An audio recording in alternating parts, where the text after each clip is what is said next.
सोनम वांगचुक एक ऐसा व्यक्ति जिसको 5 पुरस्कार मिले हैं, जो कि एक अच्छे टीचर, साइंटिस्ट और इंजीनियर हैं। उनको गिरफ्तार किया गया है। 6 साल तक लगातार प्रोटेस्ट करने के बावजूद सरकार ने इनकी एक नहीं सुनी। लद्दाख के लोगों को सरकार से बस इतनी सी मांग है कि उनको 6 शेड्यूल में ऐड करा जाए और स्टेटहुड दिया जाए। आप लोग ये सोचोगे कि लद्दाख को स्टेटहुड क्यों चाहिए? लद्दाख की वादियां, लद्दाख का पर्यावरण, लद्दाख का कल्चर और लद्दाख में डेमोक्रेसी का सवाल है। ये बिना स्टेटहुड और 6 शेड्यूल के ये सब चीजें खतरे में आ जाती हैं। 10 सितंबर सन 2025 से उनकी हंगर स्ट्राइक चल रही थी। 23 सितंबर सन 2025 को 2 लोगों की तबीयत खराब हो जाती है और उन्हें क्रिटिकल कंडीशन में अस्पताल ले जाया जाता है, जिससे वहां के लोग भड़क जाते हैं और बीजेपी के दफ्तर को आग लगा देते हैं, जिससे वहां की पुलिस उन पर गोलियां चला देती है और उससे 4 लोगों की मौत हो जाती है और 100 लोगों से भी ज्यादा घायल हो जाते हैं। और इस सब चीज के बावजूद सोनम वांगचुक को NSA के तहत गिरफ्तार कर लिया जाता है। आप लोगों को पता है NSA एक्ट किन लोगों पर लगाया जाता है? जो लोग देशद्रोही,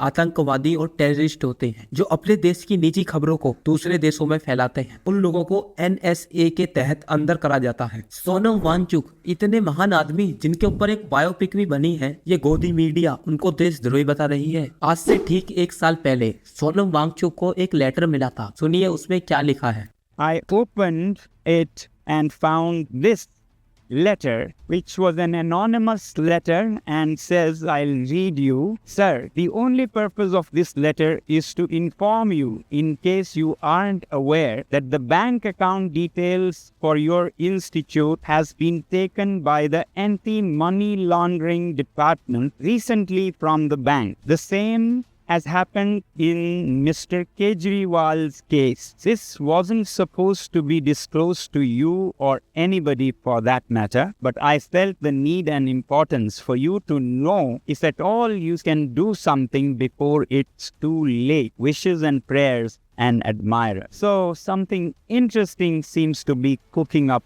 around me. This letter was given to this man by somebody outside the park who just said, please give it to Sonam Wangchuk and left. So we don't know who this has come from. दोस्तों, ये सब BJP के कार्यकर्ताओं की मिली भगत है। इन सब बातों को सुनने के बाद तुम्हारे मन में एक बात और आई होगी, सरकार इन्हें 6 शेड्यूल में ऐड क्यों नहीं कर देती? इसका बस सिंपल सा एक ही आंसर है, अंबानी अडानी।